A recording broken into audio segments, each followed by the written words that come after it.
आपकी भी कुंडली में अगर आप सिर्फ एक गुरु को देख रहे हैं तो जान लें, कुंडली में एक गुरु नहीं होता, दो दो गुरु होते हैं। वो दूसरा गुरु कौन है आपको पता है, और नहीं पता है तो आपको बता देते हैं कि पहला गुरु देवताओं के गुरु गुरुदेव बृहस्पति, और दूसरा गुरु राक्षसों के गुरु असुरों के गुरु गुरुदेव शुक्राचार्य। यानी गुरु देव बृहस्पति और शुक्राचार्य मीन्स शुक्र, ये दोनों कुंडली के गुरु हैं। और यह अगर आपस में जब युति कर लेते हैं तो व्यक्ति को बहुत बड़ा लाभ देते हैं और बहुत बड़ी हानि भी देते हैं, क्योंकि आपस में इनका पटता नहीं है। लेकिन कब नहीं पटता है और कब पटता है, इस बात को आज इस वीडियो में बताएंगे। साथियों, अगर जातक स्त्री है तो उसका गुरु बल प्रबल होना चाहिए। जिस स्त्री का गुरु बल प्रबल होता है वो स्त्री चरित्रवान, भाग्यवान और जीवन में सफलताएं प्राप्त करती हैं। ऐसी स्त्रियों का दाम्पत्य जीवन, वैवाहिक जीवन अत्यंत सुखी रहता है। अगर आपके जीवन में कष्ट हैं, बाधाएं हैं, समस्याएं हैं, तो स्त्री जातकों को पहली उंगली यानी तर्जनी में पीले रंग का पुखराज जरूर धारण करना चाहिए। ऐसा करने से अगर विवाह में विलंब हो रहा है तो भी जो है ऐसे लोगों को, आपकी राशि कोई भी होने दो, ऐसे लोगों को पुखराज जरूर धारण करना चाहिए, क्योंकि स्त्री के विवाह में अगर विलंब हो रहा है तो गुरु बल की कहीं ना कहीं कमी है। अब बात कर लेते हैं शुक्राचार्य की। शुक्राचार्य का सीधा संबंध जो है वो पुरुषों से है। जिस पुरुष का शुक्र बलवान होता है उसके पास धन, वैभव, सुख की कोई कमी नहीं रहती।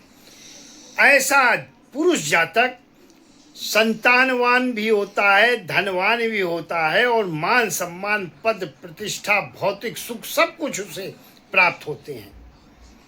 तो गुरु और शुक्र अगर आप अच्छा करना चाहते हैं और जीवन में बहुत आगे बढ़ना चाहते हैं, तो पुरुष अगर आप हैं तो आपको एक रत्न है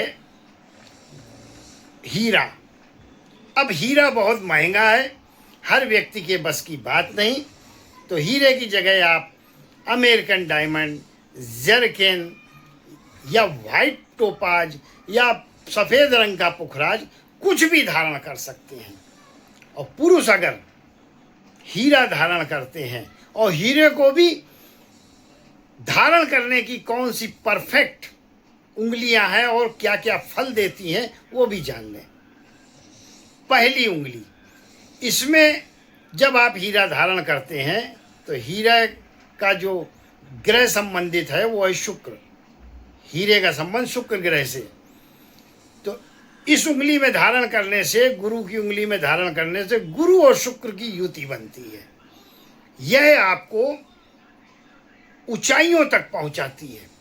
गुरु और शुक्र की यहाँ पर युति बनती है, और चूंकि शुक्र का रत्न हीरा, ओपल या अमेरिकन डायमंड कुछ भी आपने धारण कर रखा है, तो गुरु की राशि है मीन, जिसमें शुक्र उच्च का हो जाता है और आपको सुख, समृद्धि, वैभव, मान सम्मान, पद, प्रतिष्ठा सब कुछ प्राप्त कराता है, लाभ ही लाभ दिलाता है। पहली उंगली हीरा, डायमंड, जरकिन की यही है, पुरुष इस उंगली में धारण करें। यहाँ पर गुरु और शुक्र ये दोनों जो है आपको लाभकारी हो जाते हैं, क्योंकि शुक्र यहाँ पर मीन राशि में उच्च का माना जाता है। अब बात करते हैं दूसरी उंगली की, वो है मध्यमा आपकी।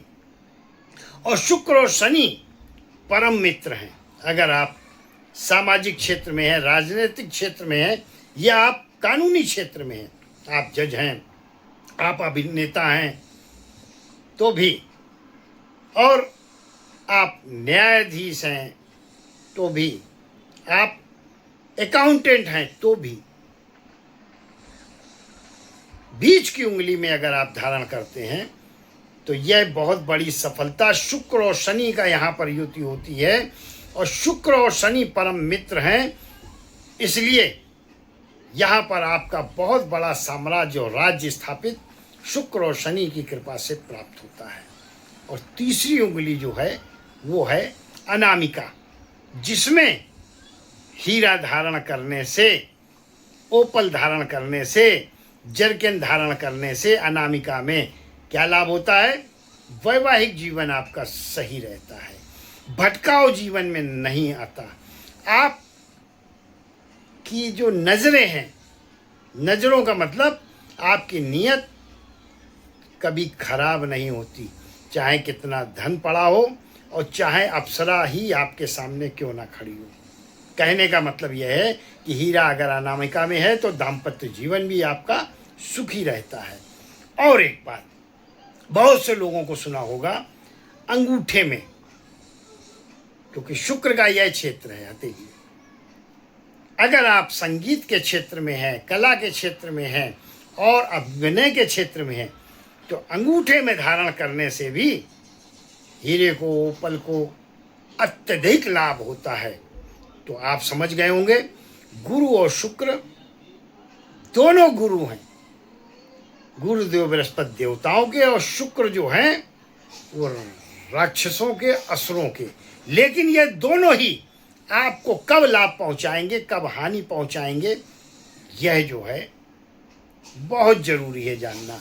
और एक बात, जब भी गुरु और शुक्र अस्त हो जाते हैं तो भी मांगलिक कार्य रुक जाते हैं।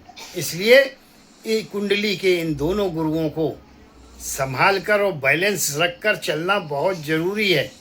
और अगर गुरु आपके अष्टम भाव में शुक्र के साथ बैठे हैं, यानी कि दोनों गुरु हैं, तो ये युति जो है बहुत भाग्यशाली और भाग्यवान व्यक्ति को प्राप्त होती है। अष्टम भाव में अगर गुरु और शुक्र की युति हो, ऐसा व्यक्ति ज्ञानवान, भाग्यवान और धनवान तीनों होता है। हालांकि अगर स्त्री कुंडली में यह योग बना हो तो संतान बाधक योग बनाता है, ऐसी स्त्रियों को संतान नहीं होता, समस्या रहती है। पुरुषों की कुंडली अलग परिणाम देती है ग्रहों की युति का, ग्रहों की दृष्टि का, भावगत ग्रह के अनुसार, लेकिन स्त्रियों की अलग है, पुरुषों की अलग है। इसलिए एस्ट्रोलॉजी में, ज्योतिष में जब भी कुंडली का विश्लेषण किया जाता है तो सबसे पहले यह जाना जाता है यह पत्रिका किसकी है, स्त्री की है या पुरुष की। क्योंकि कभी कभी क्या होता है कि ग्रह जो पुरुषों को लाभकारी हैं वो स्त्रियों को हानिकारक होते हैं। जैसे अभी बताया, एक उदाहरण और दे देते हैं। अगर स्त्री के पंचम भाव में कुंडली के मंगल बैठा हो तो यह स्थिति बार बार गर्भपात की बन जाती है, संतान समस्या होती है, संतान बाधा योग बना देता है। लेकिन अगर पांचवें भाव में मंगल बैठा हो तो ऐसा पुरुष को सफलता दिलाता है, लाभ दिलाता है, ऊंचाइयों तक पहुंचाता है। तो कुंडली देखते समय स्त्री और पुरुष की कुंडली अलग अलग होती है, इन बातों का भी विशेष ध्यान रखा जाता है। अगर वीडियो अच्छी लगी हो तो लाइक करें। हाँ, अगर आप अपनी कुंडली का विश्लेषण भी मुझसे कराना चाहते हैं तो स्क्रीन पर मेरा नंबर दिया है, आप मुझे कॉल कर सकते हैं, व्हाट्सएप मैसेज कर सकते हैं। कुंडली विश्लेषण का क्या प्रोसीजर है, क्या दक्षिणा है, वहाँ पर आपको बता दी जाएगी। बहुत बहुत आभार, बहुत बहुत धन्यवाद। ईश्वर आपको हमेशा सुखी रखे, संपन्न रखे और स्वस्थ रखे।